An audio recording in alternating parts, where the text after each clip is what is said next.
We are not in these jobs to be popular. We are here to do the right thing, and I will do the right thing. We must sort this thing out. Honorable members, hapa lazima tukubaliane. We have to sort this thing out. So, Golosh, I am sorting it out. That's what we are trying to do. I wish this gentleman was cooperative in the manner in which the facts are clear to him. And as I told you, Mr. Chairman, I will bring the file to you so that you peruse it yourself and see what we are talking about. It is not right that when we are trying to make a genuine effort, we are being called lords of impunity, that we are making the wrong mistakes and so on and so forth. None of these, even our colleagues in the media who are reporting this matter, none of them has gone through the facts that we are putting before them. None of them has asked the very basic questions. Now, I want to see what the Law Society of Kenya is going to do, and the judiciary, now that the officers have actually lied on oath, filed affidavits in court lying. As for the relations between us and the judiciary, I want to say this. The spokesperson for the executive branch of government by constitution and by practice is His Excellency the President. I don't have powers to be a spokesperson for the executive branch of government, but I can make this observation. From this experience and the experiences we've had in the past, we are in a unique place, and you, more than any members of parliament, because you are the security committee, need to know this. Our sector is the one that is affected most by some of the decisions that are made when they are not balanced. Why are we so bothered about the checks? The Constitution expects us to uphold checks and balances. Why are we not bothered about the balances? A clique of judicial officers, that's why I would not say, I would be very honest and say, this is not about the judiciary. It is about a clique of judicial officers who have gotten into an unholy relationship with a clique of activist lawyers and oppositionist civil society people, with the intention of humiliating the government, stalling the government, embarrassing the government, and making it impossible for the government to perform. I want to give you data. You tell me yourselves as members of parliament. When I came here before, I told you, on the crackdown on illegal machines, gambling, you are the ones who represent the people of Kenya, the children of Kenya. You know what this nonsense has done to our children in the villages. I have over 26 court orders, served all over the place. No judge, no magistrate is calm enough to say, go serve PS Kibicho, come before me, so that you argue your case. On crackdown on illicit brews, I don't know how many court orders. I've stopped the count. Served on county commissioners, regional commissioners, chiefs, everybody. You can actually sell poison in this country, because all you need is to go to court and get a court order and put it on your door and sell poison in this country. And no one says, go serve the PS. Let us listen. Let us hear the two of you so that we understand what the truth is. That's what I'm saying. It's a clique of judicial officers. It's not about the judiciary. Our judiciary has got some of the finest people in the country. There's a clique in the judiciary that has been captured by a group of people in civil society and a clique of activist lawyers. And they are riding roughshod. Have you wondered, members of parliament, because you have the burden of leadership, have you wondered, in the last 3 years, one civil society activist in Kenya has obtained nearly 30 court orders, ex parte, 30 court orders, ex parte, from the court.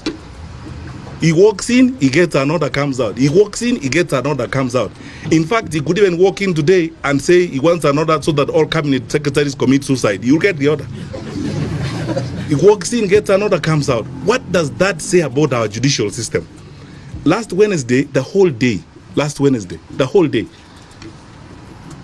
the Attorney General spent time begging for one thing, to be heard. If we had been heard by that judicial officer, they would have been told what we are telling you. Mr. Miguna is on the air side. He is not in the custody of Boynet. Boynet cannot produce him because he doesn't have him. The director of immigration would have said, this guy is not held. This would have been said. Then the judicial officer proceeds to make a 36-page ruling. Just ask yourself, a 36-page ruling in 20 minutes, even if you are a paragon, isn't that evidence that there's collusion going on elsewhere and things are being brought to the judicial system to try and stall this? And then he says, when the judicial officer orders that we go to court, he says, let them come, but I will not hear them. What does that mean? Where do you want us? You want us for humiliation parade, so that you can drag us by the collar through the street of public opinion. It's not an interest to resolve issues. How can you be condemned and heard? As I told you, this is not a story. Somebody should show me, this is the affidavit of service that shows that you were served a court order. This is what's happening. there is an evil clique of judicial officers working with activist lawyers and elements in the civil society who are determined to make sure that the executive branch does not function. And they will issue order after order after order after order. You cannot move. And you know, look, you are the security committee. If Boineti receives an anticipatory order, you know, you prepare to commit a crime, then you go to court and come up with an anticipatory order. We are hearing it's an invention in Kenya's judicial system, an anticipatory order. So you can't be arrested. So you go, get the order, and arrive here, and go and break into Honorable Ngujiri's house. You have an order. You anticipated that you're going to make a mistake. You cannot be arrested. And let me tell you, at a personal level, and this should be on the record, I am in Parliament.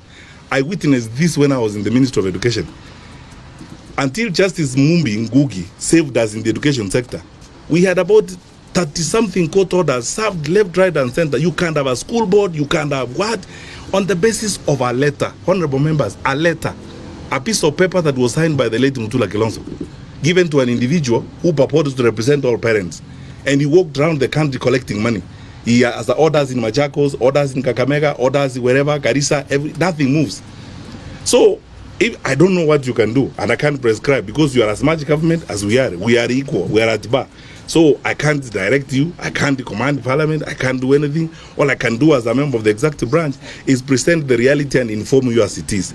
And you, more than anyone else in the security sector, to look into this and see how best this will facilitate or inhibit the management of security in the country. Because if you give an anticipatory order to a criminal, Boynet is not going to arrest the criminal. And if you follow, those anticipatory orders are being given by a certain clique of judicial officers. Not all judges who do them. It's a certain group of judicial officers, and the lawyers who go to them, you can count them, and the civil society activists involved, you can count them. It's a collusion. It's a group of people who collude and do this kind of thing. When you listen, because a judge asked me from the Commonwealth last week, a judge rang me up when this was playing up. He's a friend of mine who knows me. He's a judge from a Commonwealth country. Asked me a question I couldn't answer. Asked me, when Justice Roslyn Abrili received this application that your guy is held at the airport, was the world going to come to an end if she said, serve the director of immigration and come before me tomorrow? Was the world going to come to an end? Because that way, the director of immigration would have explained what was going on. One, we can't arrest this guy. He's on the air side. Two, he's not in our custody, so we can't produce him. Three, receive a report from us. You should see the comments of the Kenya National Human Rights Commission, which have not been heard and have not been received in court. So you have one order issued on top of another order, and so on and so forth. And it's like a race within this clique of judicial officers. It's like a race on who can humiliate the executive more, who can embarrass the executive more.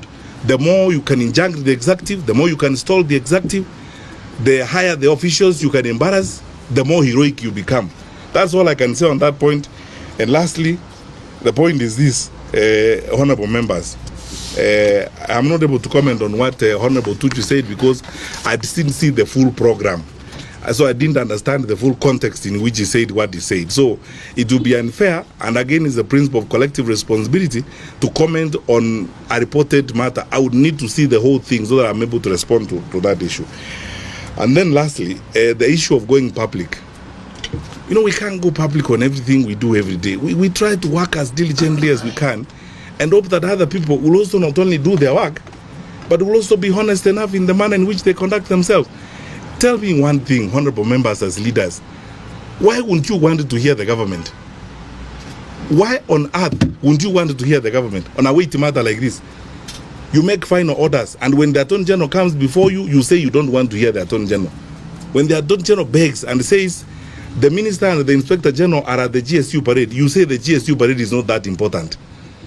When they say they have not been served, you say, I've been on TV the whole morning. I was expected to be watching TV at the GSU parade so that I know what has happened. Thank you. Thank you. Before I want to recognize the presence of the and then we have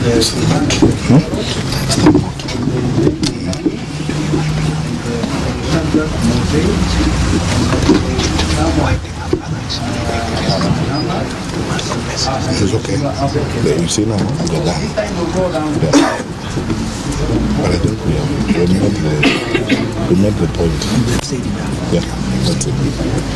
This question of renouncing, does it mean physically? Does it mean speaking the documents back? Renouncing. You will respond to that. Before that, before there's one thing which Renouncing. Yes. And I want the seers as a friend. And passport holders, you look the state government as a hosting, really tie down the government law, not the government, and they are not good for the country. They really want to find the country. So I think we have to sit down and see how we can get it. We show them and patriotism, we can make it. Yeah. Not for the country, they are for their own people, and they are not. If you ask Renouncing. Chair, through the Cabinet Secretary, if you can recall, before the August 2010 new constitution, the government of Kenya only did not allow dual, which means you could not hold citizenship of two nationalities. It was therefore deemed that anybody who had acquired citizenship of another country at that time when dual was not allowed, it does not mean that he lost his birthright, but at that stage he was deemed to have actually gained the citizenship of the other country but lost the other one. But there was also a provision, a rider onto it, that you can regain it. And that's why the Cabinet Secretary has clearly said that even those people who are overseas today, regaining is even online. You do the regaining by applying the relevant forms, you send them to the Department of Immigration, and that is now compiled and forwarded for the CS to now endorse. And then once you regain, you'll go back to now get your ID. So ideally, the ID Miguna has today is actually an invalid document. He will, even when he regains the citizenship, he will have to go to NRB to now get his ID, and then he can now process the passport. That is as simple as that. So that process is communicated, and many Kenyans are really doing it. And then there is also repercussion. When you are a dual citizenship, there are also certain jobs you can actually get in the government, and there are certain jobs you cannot. That's why it is important. Even after the 2010 constitution, when you are a dual, you are supposed to declare so that the government will know where to engage you. I mean, you may probably not be engaged in security because you are a person who is two-legged. So we cannot really entrust you with a number of things.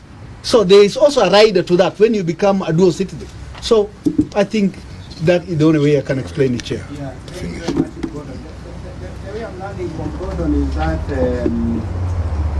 even amongst leaders and in different government offices, there's a lot of negligence and also ignorance, because even if he was allowed to stand as a governor of Nairobi, what really could have happened really? You know?